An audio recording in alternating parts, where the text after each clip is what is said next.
জায়গায় জাহেলিয়াতে পরিপূর্ণ। এটা সংস্কার করা দরকার। এই জন্য পরিবার,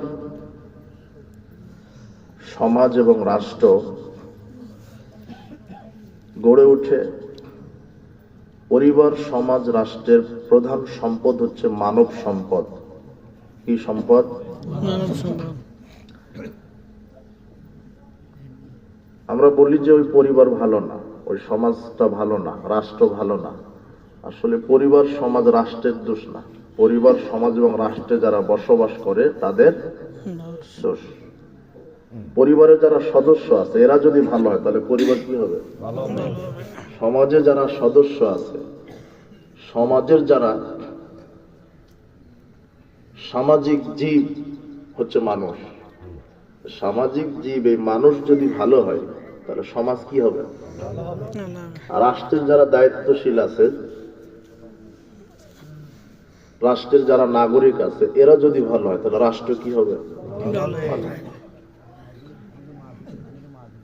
জনগণ যেরকম হবে, রাসূল সাল্লাল্লাহু আলাইহি ওয়াসাল্লাম বলছেন যেই দেশের জনগণ যেরকম সেই দেশের নেতা নেত্রী হবে সেরকম। এ কথা কার? নেত্রী নয়, নেতা ওরকম। রাসূল সাল্লাল্লাহু বলছেন যেই দেশের জনগণ যেরকম নেতা ওরকম। বাংলাদেশে অধিকাংশ বেনামাজি, তাই না? শতকরা 90% নামাজ আর 10% বেনামাজি, না 10% নামাজি 90% বেনামাজি? হ্যাঁ,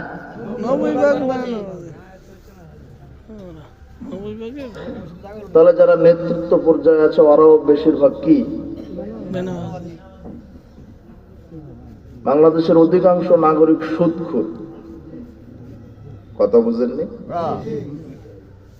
মদখোর, গাঁজাখোর, সোয়ানিখোর, দুর্নীতিবাজ।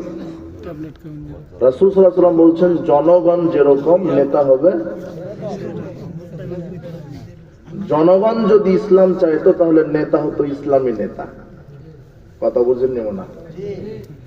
জনগণ যেরকম নেতা হবে ওরকম। তো নেতার দোষ না, হচ্ছে দোষ কার? জনগণের। আমরা অযোধ্যা নেতাদের দোষ দিই। কথা বুঝেননি? নেতা নেতা জনগণকে বানায় না জনগণ নেতাকে বানায়? জনগণ নেতাকে বানায়। তাহলে দেশ আগামী